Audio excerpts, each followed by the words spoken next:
신약 성경 사도행전 제1장 1절입니다.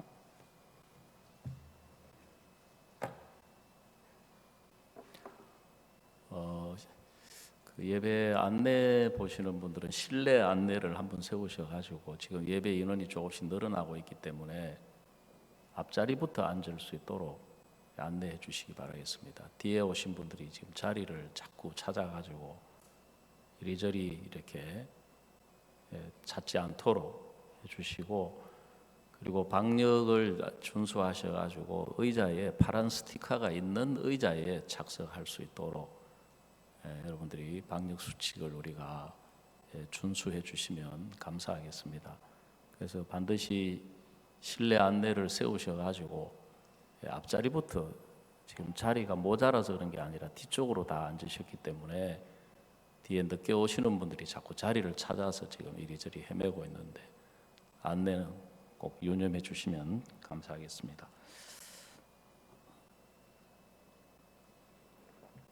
사도행전 1장 1절입니다. 데오빌로에 내가 먼저 쓴 글에는 무릇 예수의 행하시며 가르치시기를 시작하신부터 그의 택하신 사도들에게 성령으로 명하시고 성천하신 날까지의 일을 기록하였노라. 해 받으신 후에 또한 저희에게 확실한 많은 증거로 친히 사심을 나타내사 40일 동안 저희에게 보이시며 하나님 나라의 일을 말씀하시니라. 사도와 같이 모이사 저희에게 분부하여 가라사대 예루살렘을 떠나지 말고 내게 들은 바 아버지의 약속하신 것을 기다리라. 요한은 물로 세례를 베풀었으나 너희는 몇 날이 못되어 성령으로 세례를 받으리라 하셨느니라. 저희가 모였을 때에 예수께 묻자와 가로되 주께서 이스라엘 나라를 회복하심이 이때니까 하니 가라사대 때와 기한은 아버지께서 자기의 권한에 두셨으니 너희의 알 바 아니요 오직 성령이 너희에게 임하시면 너희가 권능을 받고 예루살렘과 온 유대와 사마리아와 땅끝까지 이르러 내 증인이 되리라 하시니라. 8절 말씀까지 읽어드렸습니다. 제가 강남에 있을 때 한번 우리 박영국 목사님 말씀을 듣는 시간이 있었는데요. 그때 무슨 이야기를 하시느냐 하면은 우리 군주스코 해외 봉사단이 대학생들을 교육을 시켜서 1년 동안 해외 봉사를 하는데 미국에도 이제 우리 군주스코 해외 봉사단 학생들이 이렇게 왔다고 합니다. 그래서 이제 이 학생들을 어떻게 좀 유익하게 하고 보람되게 해서 정말 그들의 생애에 참 행복한 시간들을 보내줄 수 있을까 해서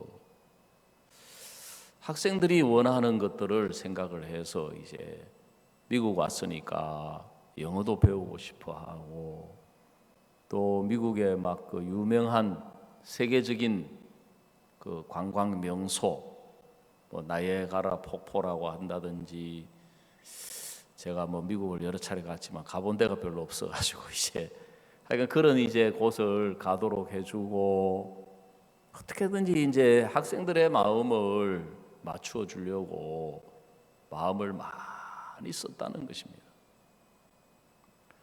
근데도 시간이 지나가고 마칠 때가 되면 학생들이, 물론 감사하는 학생들도 있지만 일부 학생들은 막 불편스러워하고 불만스러워하고 막 그러더라는 거죠. 그래 이해가 안 갔다는 거죠. 아니 자기들이 원하는 대로 어떻게든지 그 가운데서도 마음을 맞춰 주려고 이렇게 했는데도 왜 학생들은 불만이 더 늘어가고 왜 불평이 늘어가고 왜 그럴까? 근데 이제 한 해 두 해 지나가다가 이제 미국에서 칸타타가 시작이 되었다는 것입니다. 그래서 이제 칸타타를 하려고 하다 보니까 이 큰 행사에 초청을 하기 위해서는 이제 단기 선교사들이 이제 그 활동을 하게 되는데 밤낮 없이 이동해 가면서 쫓아다니고 초청하고, 진짜 어떻게 보면은 심하다 싶을 정도로 그렇게 할 수밖에 없었다는 거죠. 칸타타를 하려고 하다 보니까. 그래서 처음에는 학생들이 힘들어하고 어려워하고 그랬는데 부담스러워하고, 이제 제일 부담스러운 게 영어가 짧으니까. 여러분, 아프리카나 막 이런 그 피지 같은 이런 나라에는 영어를 못해도 그 사람들이 들어주려고 해요. 그러다 보니까 저 같은 사람도 나가면 영어를 쓰게 되거든요. 왜냐하면은 저는 영어를 많이 알아요. 근데 영어를 왜 못하느냐 하면은 그 단어를 이을 줄을 몰라가지고 가가지고 이제 그래도 아는 단어 한마디씩 이야기하면, 그러니까 심기원 선교사님이 저보고 목사님 단어는 좀 아시는 것 같네요. 그러니까 뭐 몇 개 뭐 좀 뭐 알고 있다 그러니까 목사님 6개월만 피지 와서 살면은 영어를 잘 할 수 있을 것 같다 하면서 살살 유혹을 하더라고요. 근데 미국이라는 사회는 딱 벌써 말 붙여가지고 영어가 능통하게 안 나오면은 완전히 무시해 버리거든요. 그러니까 말 붙이기가 이제 부담스러운 거죠. 근데 이제 학생들이 나가가지고 이제 초청을 하고 말을 붙이고 활동을 하고 막 가서 또 이제 여러분 버스킹이라고 들어보셨습니까? 즉석에서 이제 공연을 하고 막 그렇게 하니까 마쳤을 때 학생들이 너무너무 행복해 하더라는 거죠. 왜냐하면 하나님이 기뻐하시는 일을 하다 보니까 하나님이 함께 하시고 역사하시고 하나님이 인도하시는 것을 보면서 학생들의 마음에 너무너무 기뻐하고 행복해 하더라는 거예요. 어제 우리 그 영상 교재 그 시간에도 우리 독일에 계시는 오영신 선교사님이 이렇게 말씀을 하시고 그 다큐멘터리 형식으로 이제 간증을 하셨는데, 거기 프랑크푸르트에서 이제 월드 캠프를 해야 되겠다. 왜냐하면은 독일에서 두 번째 큰 도시가 프랑크푸르트거든요. 베를린은 수도지만, 근데 교회는 루드비스 하펜이라고 프랑크푸르트에서 2시간 정도 떨어진 외곽에 있는데 3시간쯤 걸리는지 모르겠어요. 거기서 할 수가 없어가지고 이제 프랑크푸르트 하려고 하는데 연고자도 없고 아는 사람도 없고 아무것도 없다 보니까 사람들은 초청해야 하고, 그래서 행사장을 프랑크푸르트에 얻어가지고 처음에 학생들 유럽에 와 있는 단기 봉사활동하는 사람들을 모아가지고 20명을 데리고 완전히 그곳에 연고자도 없는데 뛰어들었다는 거죠. 그러니까 처음에는 학생들이 뭘 먹고 뭘 입고 잠은 어디서 자며 그런 걱정으로 가득 차가지고 주변에서 막 그런 말이 들렸다는 거죠. 너무 무모하다. 너무 무모하다. 아무도 없는데, 그것도 한두 명도 아니고 몇 명도 아니고 학생들을 20명씩 끌고 가가지고 잠은 어디서 자며 밥은 어디서 먹으며 어떻게 그게 있을 수 있느냐. 교회가 있는 것도 아니고 형제자매들 집이 있는 것도 아니고 누가 음식을 제공해 주겠다는 것도 아니고. 근데 선교사님 마음에 목사님 말씀을 들으면서 그때 이제 미국에서 무전전도 여행 갔던 기억을 되살렸다는 것이요. 그래, 미국에 무전전도 여행을 간다. 사람의 상식으로 미국에서 무전전도 여행을 간다는 것은 말도 안 되는 소리라는 거죠. 그런데 목사님이 이제 누구든지 자원하는 사람 선교사 10명만 나오면 그레이하운드 원웨이 티켓을 가지고 그 도시에 가서 한 달 동안 살아봐라. 하나님이 도우시나 안 도우시나. 그래서 이제 오영신 선교사님도 그때 너무 부담스러웠지만 지원을 했는데 집에 가가지고 사모님한테 가서 목사님 이렇게 말씀하셔가지고 내가 지원을 했는데 애들하고 다 같이 무전전도 여행 가자 하니까는 사모님이 하시는 말씀이 나는 지원 안 했다. 당신이 지원했으니까 당신이 가라 하더라는 거죠. 그래도 할 수 없이 이제 마음 꺾어가지고 아직 이제 초등학교도 안 간 어린 아이 그 3명을 데리고 왜냐하면은 그때 하와이 있었을 텐데 봐줄 사람이 없어가지고 애들 셋을 데리고 무전전행을 떠났는데 하나님이 한 번도 잠잘 곳이 없어서 잠을 밖에서 잤다든지 그런 적이 없었다는 거죠. 먹을 것이 없어서 굶은 적이 없다는 거죠. 한 달 동안 이스라엘 백성들이 장정만 60만 명이 광야에서 하나님이 40년 동안을 먹이시고 입히시고 광야를 살게 하신 하나님. 그래서 이제 학생들을 데리고 프랑크푸르트에 나중에는 소문이 들려가지고 막 사람들이 유럽에서 몰려와가지고 20명이 30명이 되고 40명이 되고 막 50명 막 제일 인원이 많았을 때는 60명까지 됐다는 거예요. 사역자들 사모님들까지 몰려와가지고. 근데 그 많은 인원이 한 번도 굶은 적이 없다는 거죠.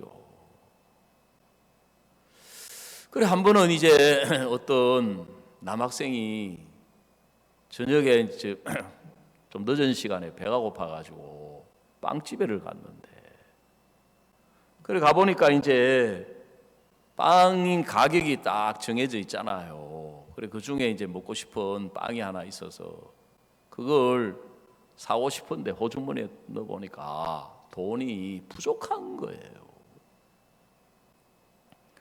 그래가지고 이 학생이 이제 그 독일 종업원에게 이야기를 했어요. 내가 이 빵이 정말 먹고 싶은데 배가 고픈데 돈이 부족하다. 그러니까 당신이 이걸 좀 한국으로 말하자면 할인해서 디스카운트해서 나한테 좀 팔아라. 여러분 독일 사람들은 굉장히 원칙주의자들이 많거든요. 이 종업원이 안 된다. 우리 가게는 할인 제도가 없다. 우리는 반드시 정가로만 팔도록 돼 있다. 그래 그건 그런데 이제 가게 문 닫을 때도 얼마 안 남은 것 같고 당신이 좀 팔아라. 안 된다. 나는 종업원이고 여기서 정한 규칙대로 우리 가게는 할인해서 파는 가게가 아니다. 빵집이 아니다.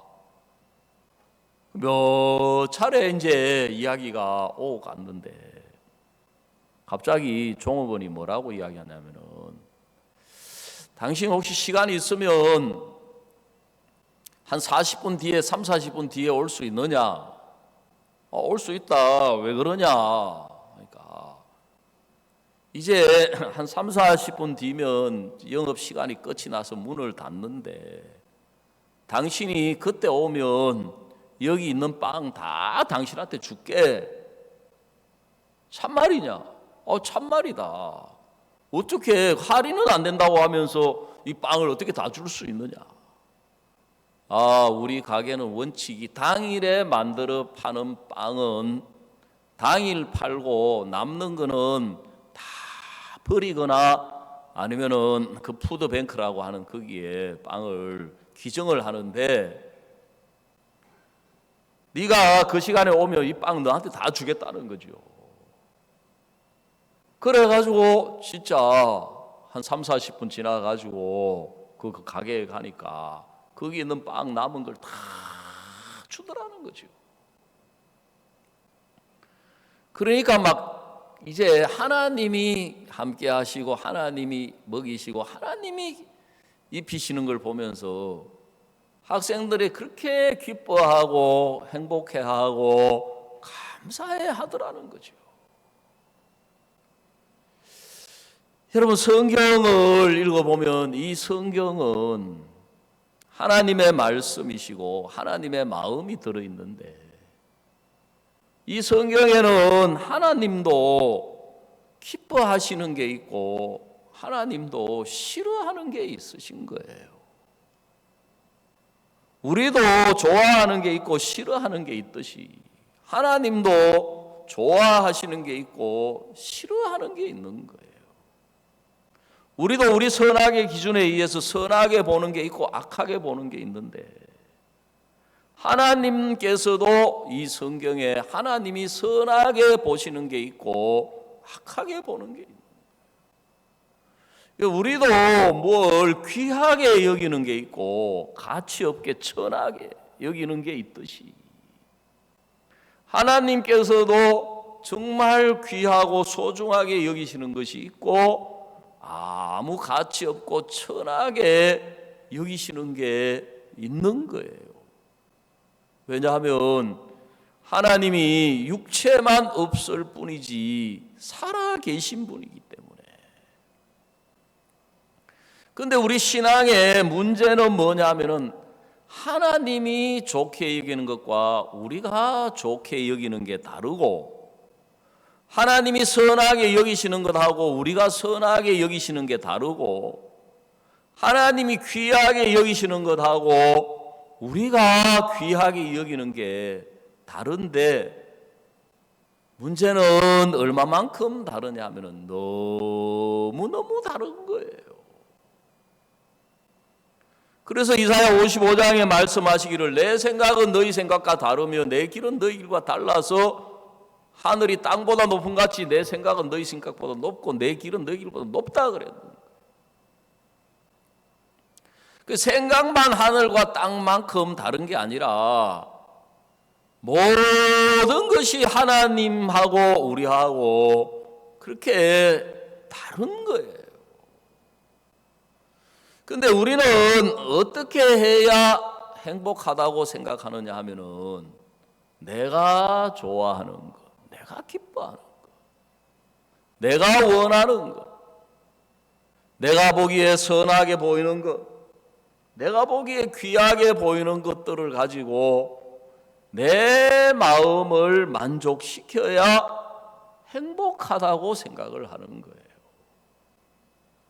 그래서 사탄이 사람들의 마음에 욕망이라는 걸 넣어가지고 그걸 채우는 거예요. 이 욕망이라는 거는 다 내가 원하는 것, 내가 좋아하는 것, 내가 하고 싶은 것, 내가 갖고 싶은 것,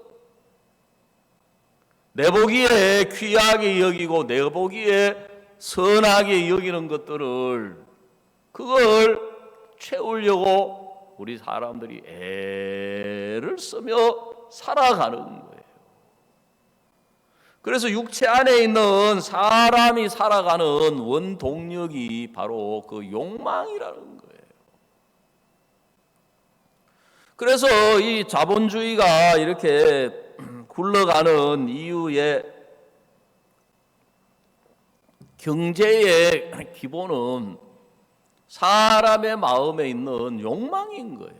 부자가 되고 싶고 많은 돈을 가지고 좋은 집에서 좋은 자동차에 좋은 옷을 입고 좋은 신발, 하여간 좋은 것. 그래가지고 이제 사람들이 장사를 잘 하는 사람들이 그 사람의 욕망을 이용해가지고 남들이 아무나 가질 수 있는 걸 가지면 사람은 별로 안 행복해요. 남들이 가질 수 없는 것을 가지도록 해가지고, 그래서 이제 성공한 사람 가운데 한 명이 피에르 가르댕이라고 여러분 이야기 들어보셨습니까? 창원은 피에르 가르댕을 잘 모르시는 모양이에요. 이게 나이 드신 분들은 피에르 가르댕이라고 들어보셨을 텐데요. 그 사람이 그런 사람의 심리를 이용해 가지고 유명한 프랑스의 디자이너인데 돈을 많이 벌었대요. 그런데 여러분, 그렇게 하면 사람들이 행복할 것 같은데 실제로 행복하다는 사람이 별로 없는 거예요. 자주 말씀을 드렸지만 지금 현재 우리나라는 제가 어릴 때 비하면은 300배 잘 살아요. 300배. 우리나라가 1960년대, 70년대 평균 GDP로 바뀌었죠. 소득이 100불이 채 안 됐어요. 100불. 근데 지금 3만 불 시대가 된 거예요. 그러면 이 자리에 모인 여러분들 매일 모일 때마다 늘 기뻐하고 맨날 춤추고 살아야 돼요. 춤추고 그때 생각하면. 예? 그때 진짜 옷 같은 거 그 성경에 보면은 나만이 자기 병을 고쳐 주려고 의복 10벌 가져갔다 그러잖아요. 그거 생각해 보세요. 옷 10벌 그까짓 거 뭐라고 하나? 우리 가난한 시절 생각해 보면요. 옷도 귀했어요. 그래서 제가 초등학교 1학년 때 저는 장남이고 장손이어 가지고 옷을 물려받을 데가 없는 거예요. 그래도 이제 새 옷 혜택을 저는 좀 받은 편이에요. 왜냐하면 명절 때마다 새 옷을 꼭 사주셨거든요. 그래 그 새 옷 입고 그 불놀이 하는데 쥐불놀이 하는데 갔다가 막 그 나이롱이 막 구멍이 빵빵 나가지고 막 아버지한테 엄청 혼나고 막. 근데 어느 날 어머니가 옷을 입혀 주셨는데 그걸 입고 초등학교 1학년 때예요. 학교를 갔는데 친구들이 다 놀리는 거예요. 계집애 같다고. 계집애 옷이라면서. 그 저는 이제 몰랐어요. 그 다음날 또 입고 갔는데 또 막 계집애라 그러면서 막 놀리는 거예요. 그 나중에 알고 보니까 그 옷이 고모가 입던 옷을 약간 이렇게 손을 봐가지고 저한테 입혀 주셨던 거예요. 그걸 알고 난 뒤에는 제가 그걸 계속 입고 갔겠습니까? 자존심은 있어가지고 내던졌거든요. 신발은 고무신인데 금전 고무신, 기차표 금전 고무신, 말표 금전 고무신. 참 어찌 이야기하다 보니 참 이런 이야기가 나오는데 제가 구석기 시대 사람 아닙니다. 신석기 시대 사람도 아니에요. 예? 불과 1970년대예요. 그 금전 고무신을 신고 냇가에 갔다가 한 짝이 물에 빠져서 떠내려간 거예요. 그걸 건지러 가다가 죽을 뻔했거든요. 죽다 살았어요.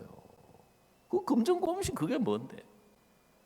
근데 그때 금전 고무신 신는 사람이 부러워했던 신발이 흰 고무신이에요. 흰 고무신은 할아버지만 신는 신이에요. 귀한 신발이기 때문에. 정말 무슨 이야기냐면 특히 그리스도인은 언제 행복하도록 되어 있느냐 하면 하나님이 기뻐하시는 일을 하고 하나님이 기뻐하시는 마음을 알고 하나님이 기뻐하시는 말을 하고 하나님이 기뻐하시는 일에 우리가 뛰어들 때 우리가 기쁘게 돼 있고 행복하게 돼 있는 거예요. 아멘 한번 해보십시오. 아멘. 근데 우리는 그거는 안 하면서 기쁨을 찾는 거예요. 그거는 안 하려고 하면서 행복을 찾는 거예요. 그래 지금 우리 이현실 자매가 시집을 간다고 하니까 주변에서들 걱정들을 많이 하는 거예요. 그래 은실이 시집 가고 나면 은실이가 많은 일을 했는데 저걸 어떻게 알고? 그래 한번 밥 먹는데 우리 집 사람이 뭐라 하냐면은 은실아 이제 너 없으면 어쩔고 하는 거예요. 내가 그 이야기 들으니까 별로 기분이 안 좋더라고. 남편한테 여보 당신 없이 내가 어찌 살고? 그 나한테 해야 될 소리를 갖다가 세상에 은실이. 그래서 제가 우리 집 사람한테 그 소리 했다가는 또 이제 대치기 당할까 싶어가지고 은실아 잘 들어야 돼. 너 없는 강원도 사람도 다 잘 살아. 걱정하지 마. 응? 또 하는 이야기가 예전에 정건창 목사님 계실 때 뻑하면 은실아 이리 와봐 이거 해봐라 이거 해봐라 이거 해봐라. 은실이 없으면 시집가면 어떡하지? 그랬다는 거죠. 다시 한번 제가 더 은실이한테 일깨워줬어요. 은실아, 저런 소리 들으면 안 된다. 너 내가 하는 이야기 들어야 돼. 너 없는 강원도 사람도 다 잘 살아.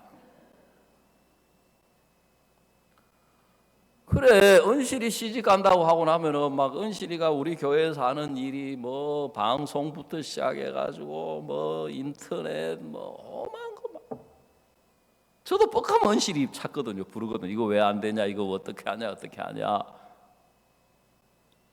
근데 은실이 시집 간다 하면서 손을 슬슬 떼기 시작하니까 어디서 몰려왔는지 제2, 3, 4, 5, 6, 7, 8, 90 은실이가 막 생기는 거예요. 예? 우후죽순이라고 들어보셨어요? 모소대나무라고 들어보셨습니까? 예? 모소대나무는 뿌리를 먼저 키운다 그러잖아요. 그러면서 우리 학생들이 너무너무 모여들어서 함께하고 청년들이 함께하고 너무너무 기뻐하고 행복해하는 거예요. 그래서 저는 우리 청년 대학생들이 교회 와서 앉아있고 앉아만 있는 것만 봐도 너무너무 행복한 거예요. 너무너무 감사한 거예요. 그래서 제가 한 번은 밖에 갔다 와가지고 사무실 문을 열면서 얘들아 내가 뭐 맛있는 거 뭐 해줄까 하고 보니까는 막 거기에 뭐 커피, 과자 막 잔뜩 있어요. 목사님 괜찮아요. 우리 삼촌 이모들이 먹을 거 자주 사다 줘요. 내가 봐도 그렇더라고요. 온 교회가 행복해하는 거예요. 제가 얼마 전까지만 해도 어디 밖에 나갔다 오면 이해덕 집사님 늘 혼자 앉아 계시고 이해덕 집사님 미국 가고 안 계시니까 그때 우리 인성 협동조합 사무실을 구하기 전에 있으니까 늘 아침 애들 한 둘만 앉아 있는 게 늘 보면 아니면 불 꺼져 있든지. 야, 근데 어디서 와서 이렇게 있는지 대학생들이 와가지고 사무실을 차지하고 교회를 차지하고 4층 차지하고 3층. 그리고 어제 우리 창원구역 중고등학교 복음 말하기 대회 우리 교회에서 했거든요. 그래 저는 별로 아는 것도 없고 뭐 알아야 뭐 면장한다고 간섭하지요. 저는 별로 걱정 안 했어요. 왜? 그전에는 저도 뭘 하다가 막 일이 안 되는 거, 실수하는 거, 뭐 문제 생기는 거 이런 걸 크게 여겼는데 세월이 지나다 보니까 이게 문제, 어려움 겪는 거 이게 다 나쁜 게 아니에요. 부족한 게 드러나는 게 나쁜 게 아니에요. 그러면서 자라가더라고요. 하나님이 함께 하시니까. 무슨 이야기를 드리고 싶으냐 하면 성경을 보니까 하나님이 기뻐하시는 게 있는 거예요. 하나님이 원하시는 것이 있는 거예요. 그게 뭐냐 하면 오늘 우리가 읽은 이 사도행전 1장 8절에 하나님은 우리에게 예수 그리스도 안에 있던 성령을 주시기를 원하신 거예요. 그래서 여러분 잘 아시는 것처럼 사도행전 1장 8절에 오직 성령이 너희에게 임하시면 너희가 권능을 받고 예루살렘과 온 유대와 사마리아와 땅끝까지 이르러 내 증인이 되리라 하시니라 그랬습니다. 여러분 제자들은 어디에 관심이 있었느냐 하면 우리 이 유대라고 하는 나라, 이스라엘이라고 하는 나라가 이 로마의 속국에서 언제 벗어날 수 있을까? 언제 또 어떻게 독립할 수 있을까? 마치 우리나라가 일제 36년 동안 지배를 받는 동안에 온 국민들의 마음에 원하는 게 일본으로부터 독립하는 거, 해방을 받는 거, 대한 독립 만세였지 않습니까? 그런 것처럼 이제 제자들도 어디에 관심이 있느냐 하면 이스라엘 나라가 과연 언제 독립할 수 있을까? 그래서 예수님께 물은 게 주께서 이스라엘 나라를 회복하심이 이때니까 그랬거든. 근데 예수님은 어디에 관심이 있느냐 하면 오직 성령이 너희에게 임하시면 너희가 권능을 받고 예루살렘과 온 유대와 사마리아와 땅끝까지 이르러 내 증인이 되리라 그러셨습니다. 예수님은 관심이 어디에 있느냐 하면은 제자들에게 예수님 안에 계셨던 성령을 제자들에게 주시는 데 관심이 있었던 거예요. 그래서 예수님 안에 함께하고 계셨던 하나님의 그 영이, 그 성령이 제자들에게 임하게 되면 예수님과 같은 권능을 가지고 이제 예루살렘뿐만 아니라 온 유대를 거쳐서 사마리아를 거쳐서 그 이방 땅끝까지 이 복음이 전해지는데 예수님은 관심이 있으셨던 거예요. 그게 예수님이 기뻐하시는 것이고 예수님이 원하시는 것이고 예수님이 관심이 있는 일이었던 것입니다. 그래서 예수님이 말씀하신 것처럼 때가 되었을 때 이제 그들이 모여있는 그 120명쯤 되는 사람들에게 성령이 임했고 그때부터 제자들이 이제 특히 베드로, 요한 이런 예수님의 제자들이 외친 게 뭐냐 하면은 죄사함을 얻어라. 그리하면 하나님이 성령을 선물로 주신다. 죄 없이 함을 받아라. 그리하면 하나님께로부터 너희에게 기쁨이 온다. 즐거움이 오고 평안이 오고 감사가 온다. 그래서 그때부터 제자들이 나가가지고 이제 성령이 그들을 이끌어서 예수 그리스도의 이 복음을 계속해서 전하게 하신 거예요. 여러분, 이 제자들이 나가서 복음을 전하는 동안에 예수님의 성령이 기뻐하시는 일이기 때문에 주님이 그들과 함께 계시면서 주님의 역사를, 주님의 은혜를, 주님의 능력을 나타내셨던 거예요. 여러분, 이 시대에 하나님이 우리에게 복음을 주셨습니다. 오늘 주일학교 이제 졸업식이 있다 그래가지고 저보고 와서 말씀을 전해달래요. 그래서 제가 평소에 가서 자주 말씀을 전하는 것도 아니고 해서 가서 말씀을 전했습니다. 우리 교회하고 다른 교회하고 차이가 뭐냐? 우리 주일학교하고 다른 교회 주일학교하고 차이가 뭐냐? 주일학교로 가면 찬송 부르고 요절 외고 또 이제 성경 말씀 듣고 오늘 그 주일학교 졸업 예배라 그래서 가보니까 사회자가 나와가지고 요절 외울 수 있는 사람 손들으라 하더라고요. 그러니까 탁 요즘 우리 주일학교도 이 코로나 시대를 맞이해가지고 줌으로 또 생중계도 하더라고요. 숫자도 많지도 않으면서. 그 탁 은율이가 말이지 로마 3장 23절 24절 딱 외우는 거예요. 그 또 외울 수 있는 사람, 제 손녀가 손을 딱 들더니만은 예? 가제는 개편이라고 제 손녀가 쫙 외우니까 은율이 할 때도 기뻤지만 제 손녀 할 때 더 기쁘더라고요. 제가 주일학교 초등학교 때부터 저는 교회를 다녔기 때문에 똑같이 요절 외면은 뭐 요절 외면 뭐 주는가 물으니까 뭘 준대요. 그때나 지금이나 뭐 예, 그때 변함이 없이 이제 그 요절 외고 찬송 부르고 율동하고 말씀 듣고 기도하고. 그 차이가 뭐예요? 제가 다녔던 교회는 복음이 없는 거예요. 뭐 기도도 하고 봉사도 하고 연보도 하고 다 똑같이 하는 것처럼 보이지만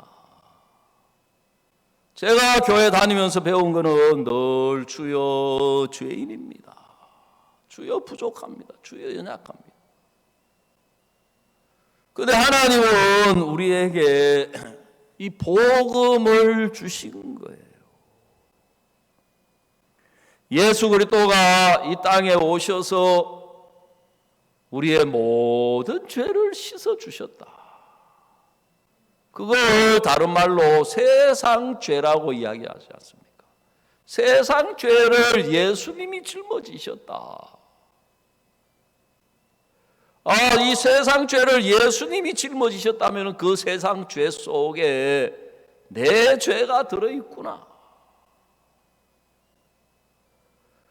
예수님이 오셔서 우리 죄를 예수님의 피로 영원히 씻어주셨다. 그러면 예수님이 내 죄를 그렇게까지 영원히 씻어 놓으셨다면 내가 하늘나라 가는 데는 아무 지장이 없겠구나. 여러분, 그게 왜 크고 왜 놀랍고 왜 대단한 일입니까?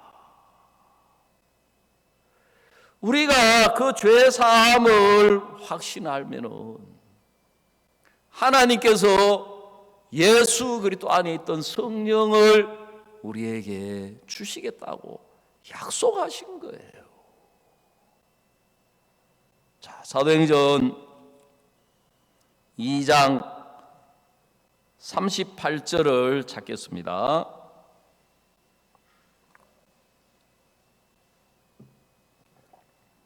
사도행전 제2장 38절 우리 다 같이 한번 읽어보십시다.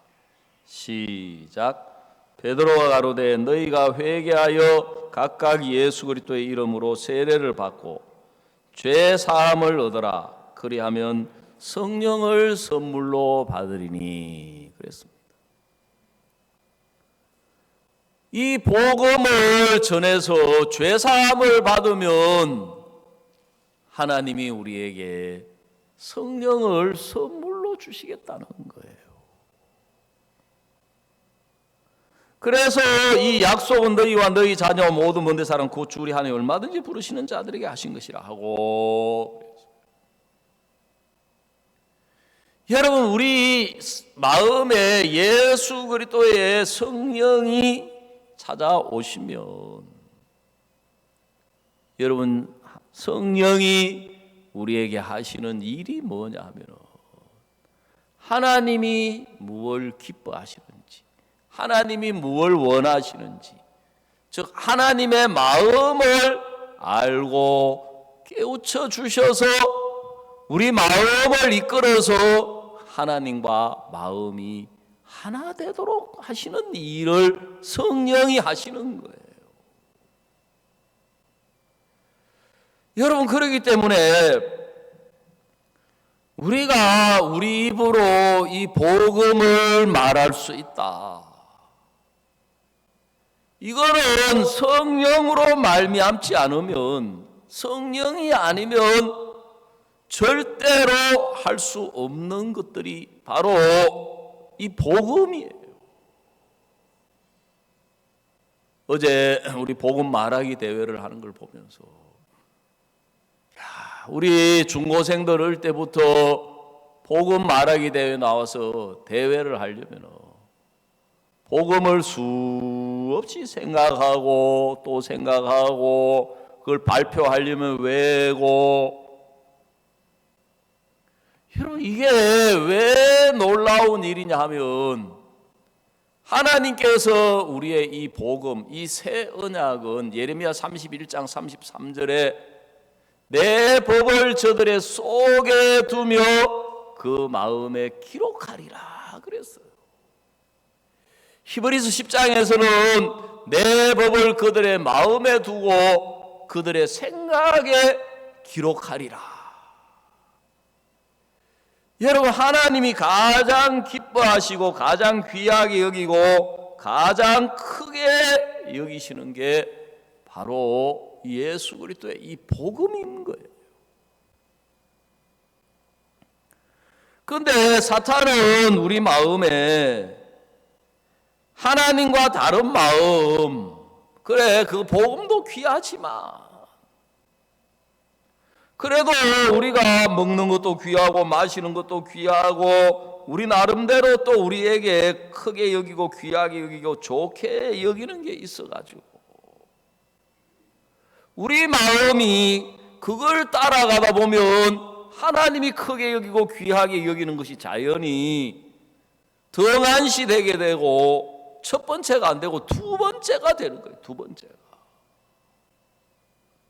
사탄이 우리를 그렇게 끌어가는 거예요.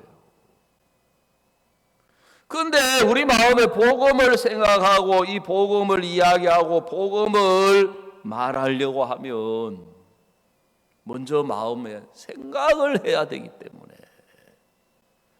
그 마음이, 그 말씀이 우리 마음에 살아있으면 하나님이 이걸 기뻐하시는구나, 하나님이 이걸 크게 여기시는 거구나, 하나님이 이걸 귀하게 여기는 거구나. 그래서 히브리서는 이 큰 구원이라고 말씀하고 있는 거거든요. 그래 제가 거듭 나기 전에 교회를 다녔을 때를 다시 한번 생각을 해보면서 여러분, 우리가 의롭게 되었다, 거룩하게 되었다, 여러분 이걸 말할 수 있다는 것은 얼마나 놀라운 일인지 모르는 거예요. 얼마나 하나님이 기뻐하시는 일인지 모르는 거예요. 우리 성경 한 군데 더 찾아보겠습니다. 누가복음 제4장 18절입니다. 누가복음 제4장 18절.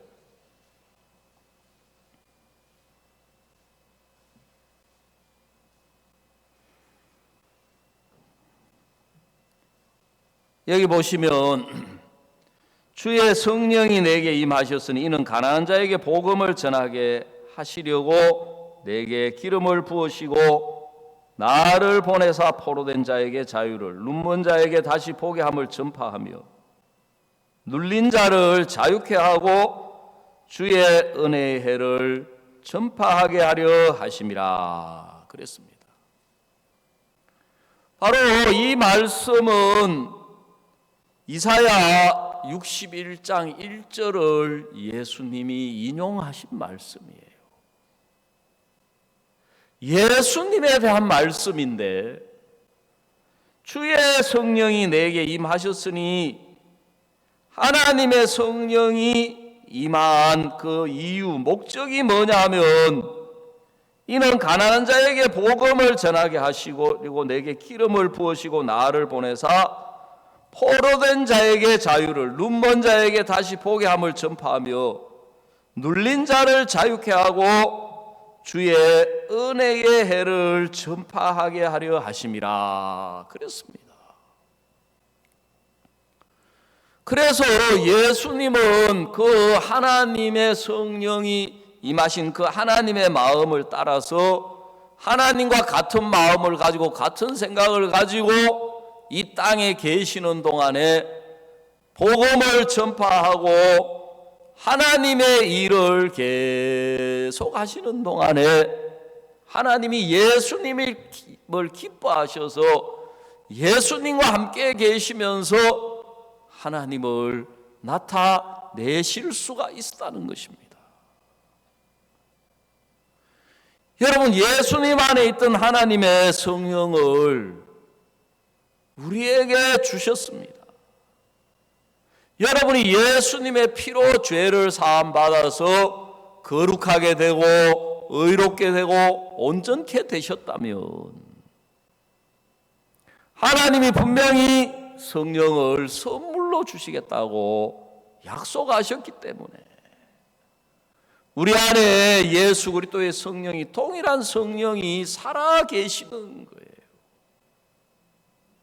그래서 하나님이 우리를 통해서 무슨 일을 하고 싶으시냐 하면은 예수님을 통해서 하셨던 이 일, 복음을 전하게 하고 포로된 자에게 자유케 하고 눈먼 자를 보게 하고 하나님의 은혜를 전파하게 하는 이 일을 똑같이 우리를 통하여 하나님은 하시고 싶은 거예요.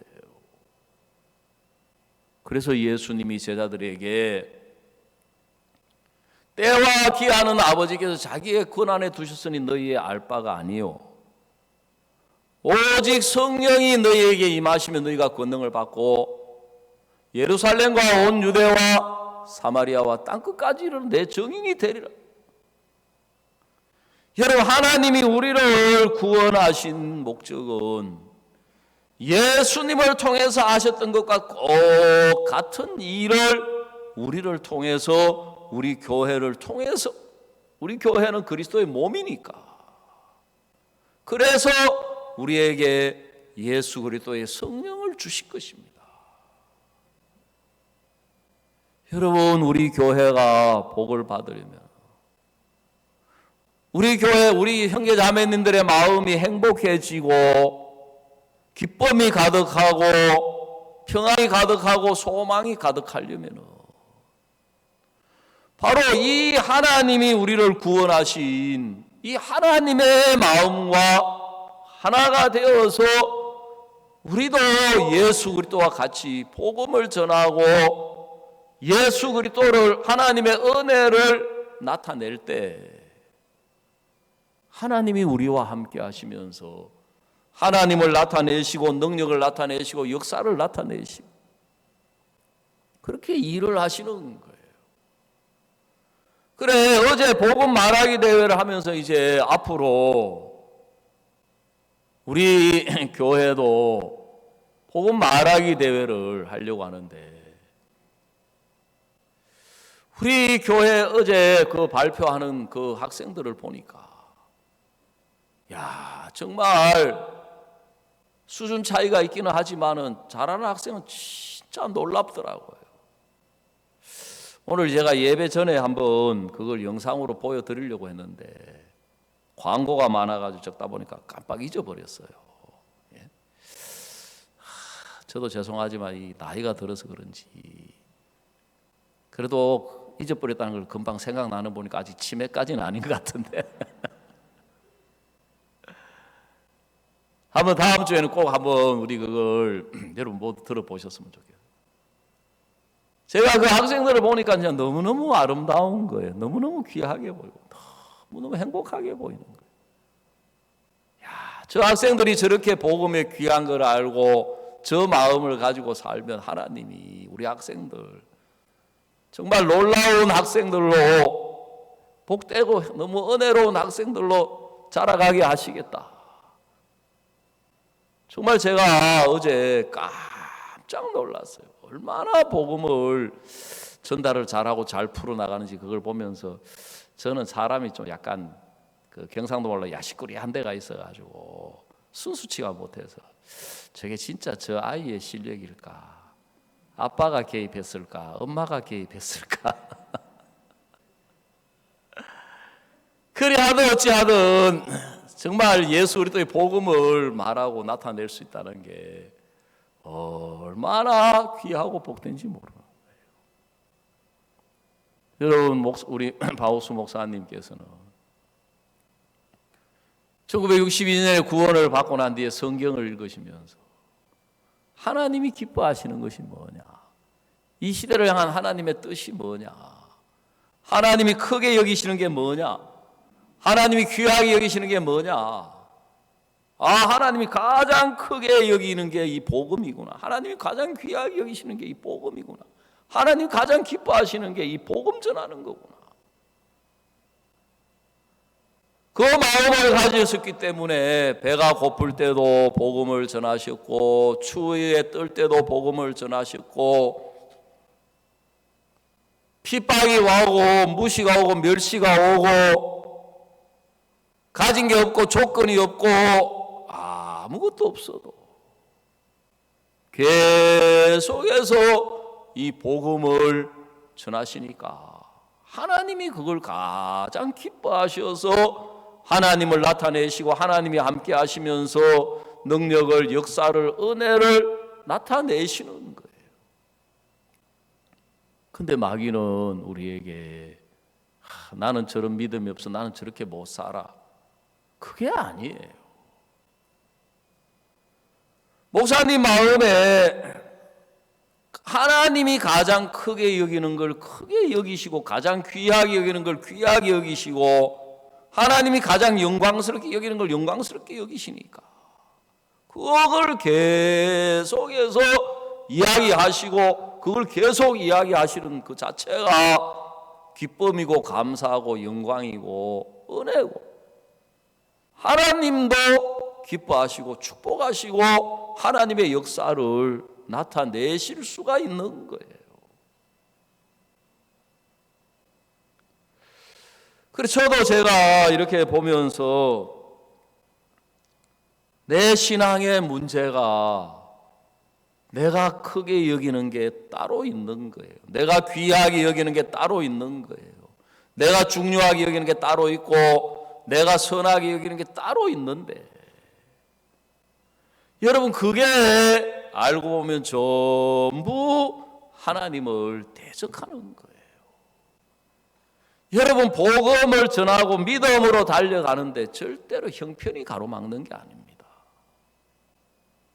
문제가 가로막는 게 아니에요. 어떤 사람이 막는 게 아니에요. 우리가 주님과 함께 복음으로 달려가는데 가장 가로막는 복음의 적은 외부에 있는 게 아니라 내 속, 내 안에 있는 내 자신이고 내게서 나오는 생각이고 내게서 나오는 판단인 거예요. 그래서 저도 제가 창원에 와가지고 살면서 신앙에 대한 부분을 생각해 보면서 제가 목사님 말씀을 듣고 생각을 하면서 목사님이 그때 이런 부분이 이러셨구나. 목사님은 내 신앙을 나를 버리고 나를 내려놓게 하시고 예수 그리스도로 살게 하려고 하셨구나. 그리고 나를 내려놓고 나면 이제 내게서 올라오는 생각, 내 판단, 내가 보는 거 이거는 아무 의미도 없고 가치도 없고 이건 쓰레기만도 못한 건데 우리는 그게 뭐 대단한 게 되는 줄 알고 그걸 붙들고 그걸 주장하고 그걸 이야기하고 그걸 고집하는데 내게서 나오는 생각들의 대부분 보니까 전부 부정적이고 불신적인 것들인 거예요. 그걸 알고 나니까 이거 어렵다, 이거 안 된다, 이거 불가능하다 그 소리 하면 안 되겠더라고요. 왜요? 그거는 전부 누구한테서 나오는 소리입니까? 그건 다 나에게서 나오는 소리예요. 그거 전부 누구 판단이에요? 그거 다 내 판단인 거예요. 그거 전부 내 마음인 거예요. 예수님의 마음은 절대로 그렇지 않는 거예요. 예수님은 보는 게 우리하고 다르고 생각하시는 게 우리하고 다르고 왜냐하면 예수님은 하나님과 마음을 합치신 분이기 때문에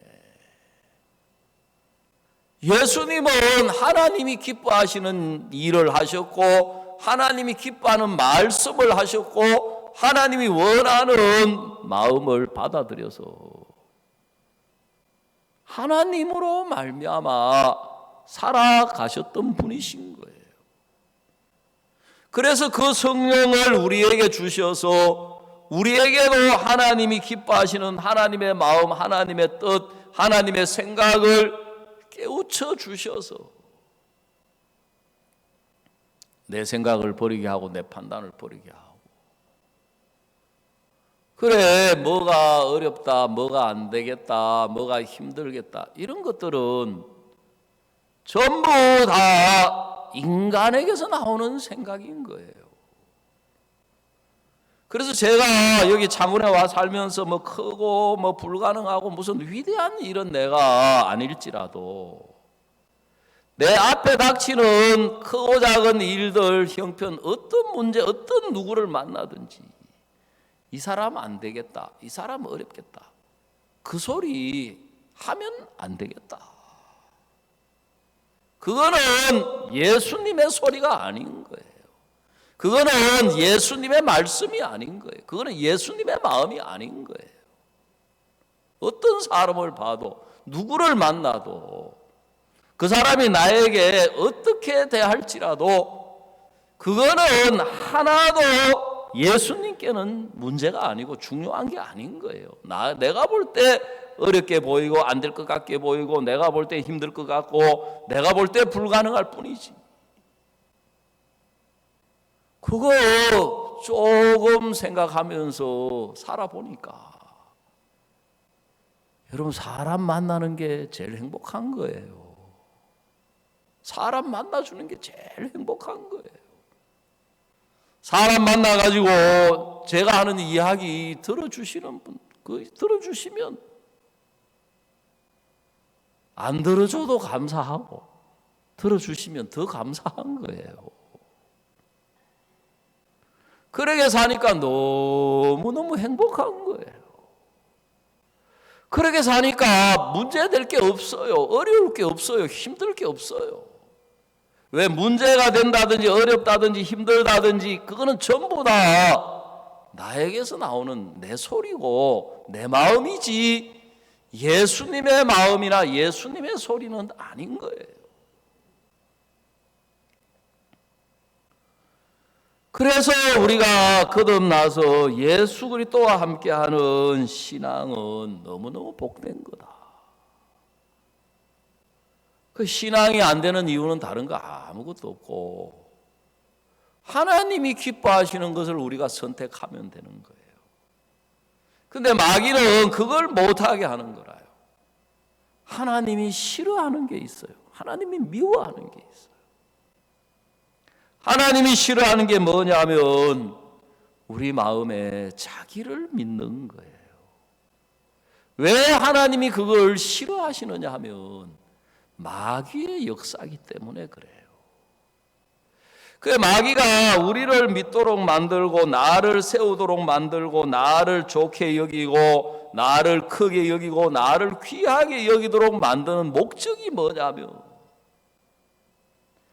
하나님과 마음을 합하지 못하게 해서 예수님과 마음을 합하지 못하게 해서 결국 예수님을 거스리도록 복음을 거스리도록 만드는 그 역사에 우리가 쓰여지는 거예요. 그래서 성경에 마귀를 간교하다 너무 지혜롭게 우리를 속인다는 거예요. 저도 지난 날들의 신앙을 생각해 보면 너무 마귀가 간교하게 제가 그런 걸 좋아하니까 너도 이런 은혜를 입었어, 이렇게 복음 전에서 구원받은 역사가 있어, 열매가 있어, 하나님이 이렇게 도우셨어. 여러분, 그게 나쁘다는 게 아니고 그걸 통해서 너도 하고 거기에 저를 집어넣는 거예요. 그 저를 갖다 붙이는 거예요. 성경은 뭐라고 말씀하시느냐 하면은 우리 인간에게는 항상 악한 것밖에 없다. 만물보다 거짓되고 심히 부패한 게 인간의 마음이다.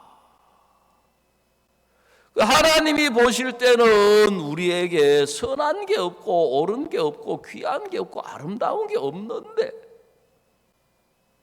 하나님 보실 때 우리에게는 추한 것밖에 없고 더러운 것밖에 없고 악한 것밖에 없는 인간인데 마귀가 마치 우리에게도 무슨 옳은 게 있는 것처럼 선한 게 있는 것처럼 우리에게도 뭔가 진실하게 있는 것처럼 우리는 우리에게 뭐가 있다고 이야기하는 그걸 너무 좋아하는 거예요.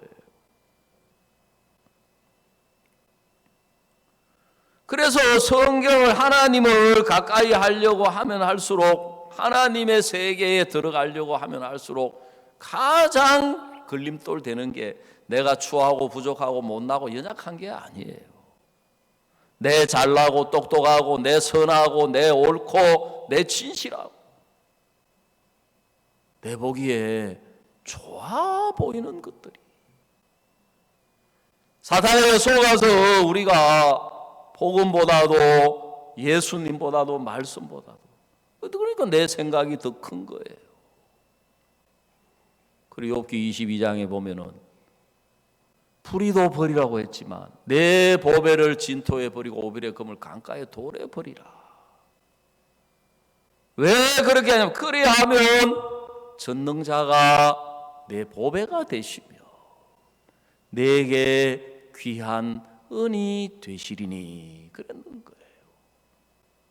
그래서 사탄이 우리를 간교하게 속여서 구원받고 신앙생활하는 사람이기 때문에 우리가 막 추하고 악하고 막 더럽고 뭐 간음하고 노름하고 마약하고 강도 그런 쪽으로 가는 게 아니에요. 마귀가 간교하게 우리를 속여서 복음 말고 예수 그리스도 말고 다른 좋은 것, 다른 귀한 것, 다른 은혜로운 것, 복음 말고 다른 내 보기에 옳은 것들을 우리 마음에 많이 집어넣어 주는 거예요.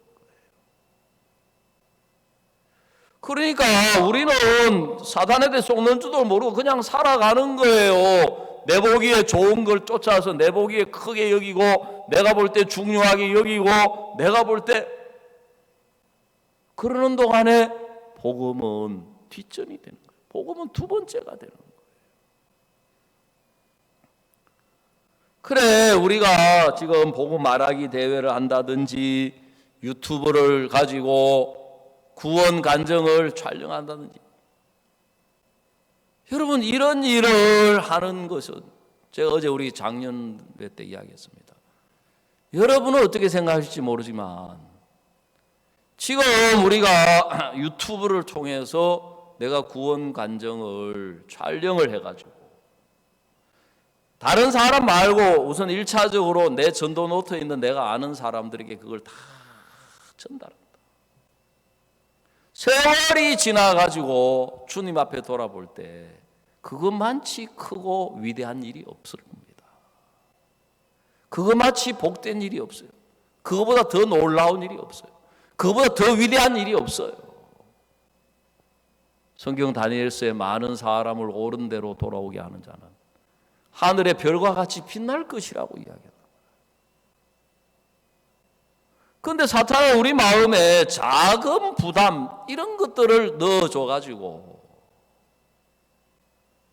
하나님이 이걸 얼마나 크게 여기고 하나님이 얼마나 귀하게 여기고 하나님이 얼마나 놀랍게 여기고 하나님이 얼마나 영광스럽게 여기는 것인지 그걸 생각을 못하게 하는 거예요.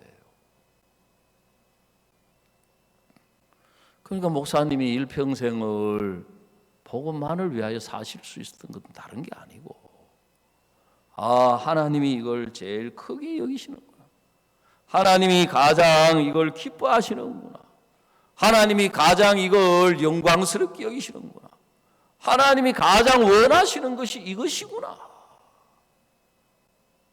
그러니까 목사님에게는 복음을 이야기할 수 있다는 게 가장 복되고 가장 귀하고 가장 은혜롭고 가장 영광스러우니까 일평생을 그 이야기를 하실 수가 있는 거예요. 여러분 우리가 어떻게 우리 입으로 내가 의롭게 되었다, 어떻게 우리 입으로 내가 거룩하게 되었다, 어떻게 우리 같은 사람이 우리 입으로 내가 온전케 되었다, 어떻게 그 말을 할 수 있는 사람이 됐습니까? 여러분 우리 자신으로는 절대로 불가능한 이야기인 거예요. 우리 자신으로는 절대로 말할 수 없는 이야기예요. 그래서 그거는 하나님만이 이야기하실 수 있고 예수님만이 이야기할 수 있는 이야기이기 때문에 우리 같은 사람이 우리도 의롭게 되었다, 거룩하게 되었다. 그래서 그게 놀랍고 위대하고 영광스러운 거예요. 저는 제가 19살 될 때까지 한 번도 내가 거룩하게 되었다, 의롭게 되었다, 내가 온전케 되었다, 저는 들어본 적도 없고 생각해 본 적도 없었습니다. 늘 저는 죄인이라고 생각을 했습니다. 너무 당연한 게 목사님도 죄인, 장로님도 죄인, 집사님도 죄인, 성도들도 죄인. 그래서만이 아니고 제가 저를 봐도 저는 확실한 죄인이었습니다. 매일매일 죄를 짓고 살고 매일매일 하나님의 계명, 율법을 어기며 살고 내가 죄가 없어졌다, 거룩하게 되었다, 의롭게 되었다. 어떻게 그 이야기를 할 수 있습니까? 그래서 저는 그때 1977년 5월 첫째 주일날 이 복음을 듣고 예수님이 내 죄를 영원히 씻으셨구나. 예수님이 내 모든 죄를 가져가셨다면 이제 죄하고 나하고는 영원히 상관없는 사람이 됐구나. 너무 기뻤습니다. 근데 그 다음에 의인이래요, 의롭대요, 거룩하대요. 여러분, 사람의 마음이 하도 오랜 동안 주여 죄인입니다, 주여 부족합니다, 주여 연약합니다, 그게 길들여지다 보니까 내 생각이 그래, 죄가 없는 건 맞지만 의인이다, 너무 지나친 거 아니야?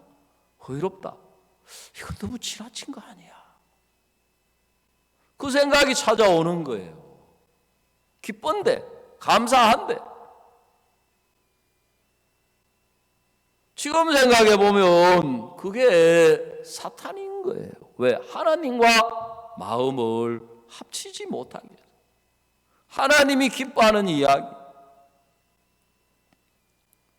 그래서 제가 여기서 있으면서도 성경도 읽고 하지만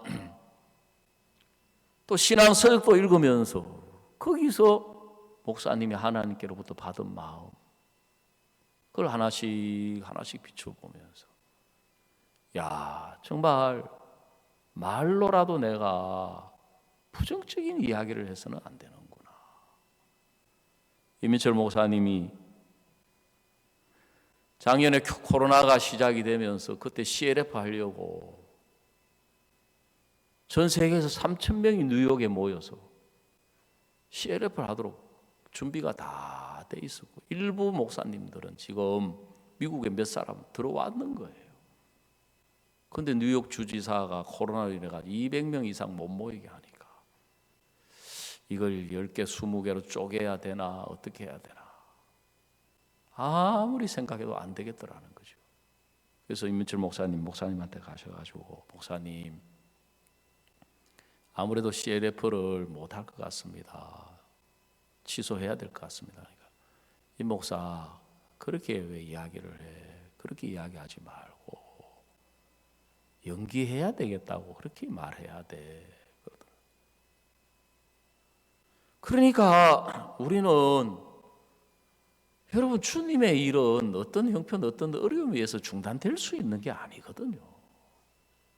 우리가 볼 때 중단되는 것처럼 보이지만 그게 중단되는 게 아닌 거예요.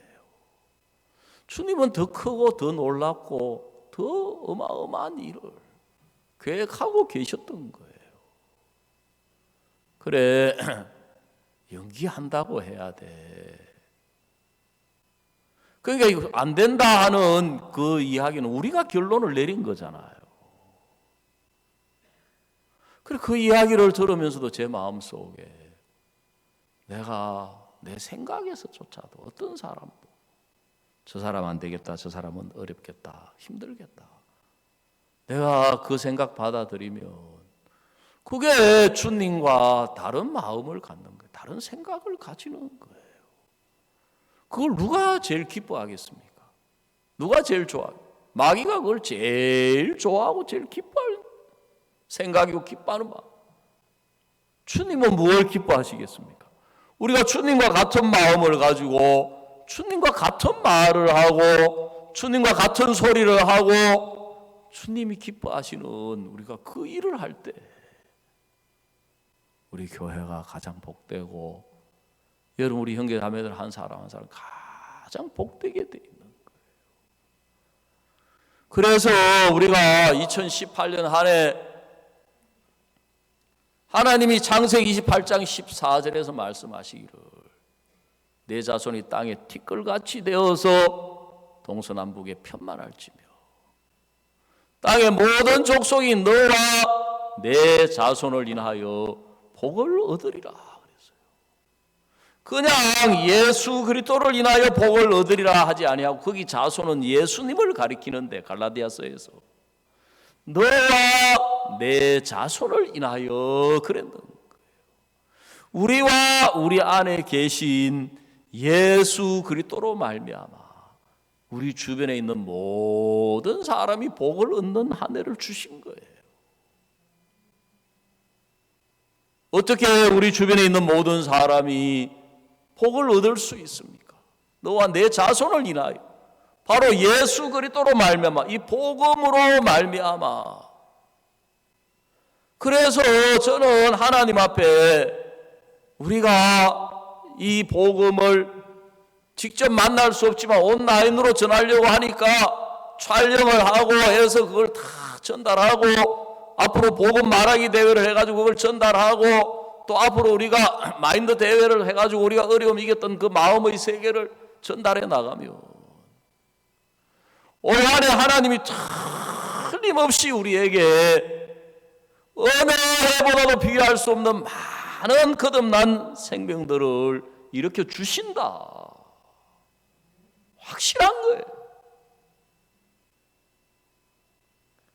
그래 청년들을 보면서도 본다고요. 믿음이 생기는 게 아니에요. 마귀는 또 머리가 좋아가지고 봐라 그래 돌아온 사람은 돌아왔지만 아직도 누구도 안 돌아오고 있고 누구도 안 돌아오고 있고 누구도 그대로 있고 누구도 그대로 강팍하고 봐봐 누구도 그대로 무슨 아침 이슬 같은 청년이야. 보니까 바위 덩어리 같은 청년이구만. 여러분 그 생각을 누가 줍니까? 마귀가 주는 거예요. 그래 내가 볼 때 돌멩이 같고 바위 덩어리 같지만 주님은 아침 이슬 같은 주의 청년이라 그랬어. 주님이 그렇다면 그런 거예요. 그래서 성경에 보니까 예수님이 뭐라고 하셨냐고 하니까 돌들로도 아브라함의 자손이 되게 하시리라. 아멘. 돌들로도 아브라함의 자손이 되게 하시리라. 내가 볼 때 돌이지 그 사람은 아브라함의 자손이에요. 예수님은 그렇게 말씀하시더라고요. 하나님이 능히 돌들로도 아브라함의 자손이 되게 하시리라. 전에는 돌 그러면은 그게 돌로 보였는데 예수님은 돌들로도 아브라함의 자손이 되게 하신다고 하셨으면 돌입니까? 아브라함의 자손입니까? 아브라함의 자손인 거예요. 하인들이 볼 때 물인데 예수님은 포도주라는 거예요. 그러면 그게 물입니까? 포도주입니까? 포도주인 거예요. 그게 예수님하고 마음을 합하는 거예요. 그게 예수님하고 같은 소리를 하는 거예요. 여러분 우리가 2021년 우리도 서툴지만 그렇게 한번 살아보십시다. 아멘. 내 보는 대로 내 느끼는 대로 내 생각나는 대로 이야기하지 말고 예수님이시라면 뭐라고 하시겠나? 예수님은 어떻게 보시겠나? 예수님의 마음이라면 여러분 남편에 대하여 여러분 자녀들에 대하여 여러분 주변에 있는 가족들 친척들 동료들에 대하여 내가 내 마음을 가지고 내 눈으로 보는 거 말고 우리도 예수님과 똑같은 예수 그리스도의 성령을 주셨으니까 우리도 예수님이 기뻐하는 말을 하고 예수님이 기뻐하는 일을 하고 예수님이 기뻐하는 생각을 가지고 2021년을 살아보며 우리가 지금까지 살아왔던 어떤 해보다도 복되고 은혜롭고 영광스러운 한 해가 우리 앞에 준비되어 있다는 것입니다. 오늘 우리가 읽은 이 성경에 보니까 제자들은 형편에 관심이 많더라고요. 야, 우리나라가 언제 독립을 하지? 언제 저 로마 저 원수 같은 놈들 우리 자식 딸 빼서 다 종으로 삼고 세금 뜯어가고 우리 자녀들 노예로 끌어가고. 여러분 우리도 일제 36년 동안 가지만요, 이스라엘 당한 압제에 비하면 아무것도 아니에요. 제가 이탈리아에 가서 콜로세움을 가봤어요. 거기에 선교사님 뭐라 그러냐면 그 콜로세움을 누가 세웠느냐면 티투스라고 하는 로마 장군이 예루살렘을 정복해가지고 유대인 노예 10만 명을 끌어다가 그 콜로세움을 세웠다 하더라고요. 여러분 그들은 그게 관심인데 예수님은 오직 성령이 너희에게 임하시면 너희가 권능을 받고 예루살렘과 사마리아, 예루살렘과 온 유대와 사마리아 땅끝까지는 내 증인이 되라. 그 목사님은 그 하나님의 마음을 가지시고 하나님이 이 시대를 향한 뜻이 복음 전하는 것이구나. 예수님 편에서 예수님이 뭘 제일 기뻐하시겠나? 예수님이 그 고통 당하시고 피를 흘리시고 그 모욕을 당하시고 육체를 가지신 예수님이 그 고난을 당하신 이유가 뭐냐? 우리 죄를 씻기 위하면 그 죄를 다 씻어 놓았다. 거룩하게 하시고 의롭게 하셨다는 거죠. 예수님이 제일 기뻐하는 소리가 그 소리인 거예요. 아멘. 예수님이 제일 즐거워하는 소리가 그 소리. 예수님이 제일 크게 여기는 것도 그거예요. 예수님이 제일 귀하게 여기는 것도 그거예요. 그래서 2021년 우리도 하나님 우리에게 예수 그리스도의 성령을 주신 것을 우리가 앞에 닥쳐오는 생활의 염려, 문제, 형편, 우리가 그거 붙들고 씨름하라고 생애를 주신 것이 아니고 그게 내한테 문제고 어려움이고 형편이지 예수님 앞에는 아무것도 아닌 우리 안에 그 예수님이 함께 하시려고 성령으로 똑같이 예수님과 똑같이 하나님의 성령을 우리에게 부어주셨다는 것입니다. 오늘 어제 여기까지 말씀 드리도록 하겠습니다. 기도드리겠습니다. 하나님 우리 아버지, 사랑하는 주님 앞에 감사와 찬양을 드립니다. 주님 정말 우리에게 복음의 진리로 예수 그리스도의 성령으로 우리를 찾아주셨습니다.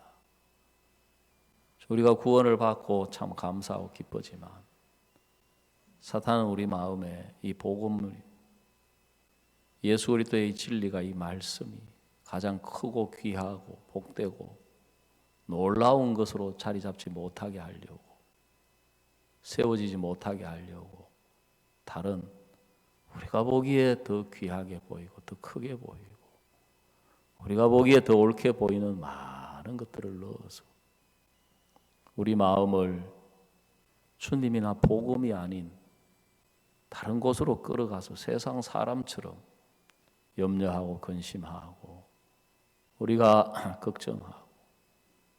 그런데 주님 고린도서 6장 10절에 근심하는 자 같으나 항상 기뻐하고 가난한 자 같으나 많은 사람 부유하게 하고 아무것도 없는 자 같으나 모든 것을 가진 자라고 하셨습니다.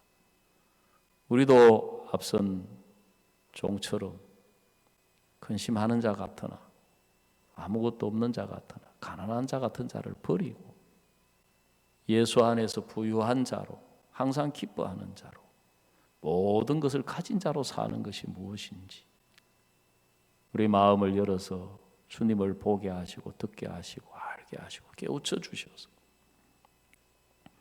2021년 그동안 우리가 살아왔던 인간적이고 육신적인 우리 마음, 우리 생각, 우리 판단 버리고 예수님 안에서 예수님의 생각, 예수님 마음 정말 우리가 그 예수님과 같이 마음을 가지고 같은 말을 하고 같은 소리를 우리가 내서 주님 기뻐하시는 2021년을 우리가 살게 하시면 그 믿음대로 우리에게 가장 복되고 귀하고 놀라운 2021년이 우리 앞에 준비되어 있는 줄을 믿고 감사를 드립니다. 하나님 아버지, 또 특별히 우리 교회 안에 지금 육체가 연약해서 질병 가운데 있는 몇몇 분들 하나님이 돌아보시고 기억해 주셔서 주님의 은혜로 간경케 하시고 그 어려움이 질병이 그 마음이 예수님과 더 가까워지게 하시고 예수님과 한 마음이 되어서 어려움을 끝나지 아니하고 복이 되고 은혜가 되고 감사가 되고 기쁨이 되고 하나님께 영광 돌리게 하여 주시옵소서. 오늘 우리에게 이 예배를 주신 주님께 감사를 드립니다. 예수님의 이름으로 기도드리옵나이다. 아멘.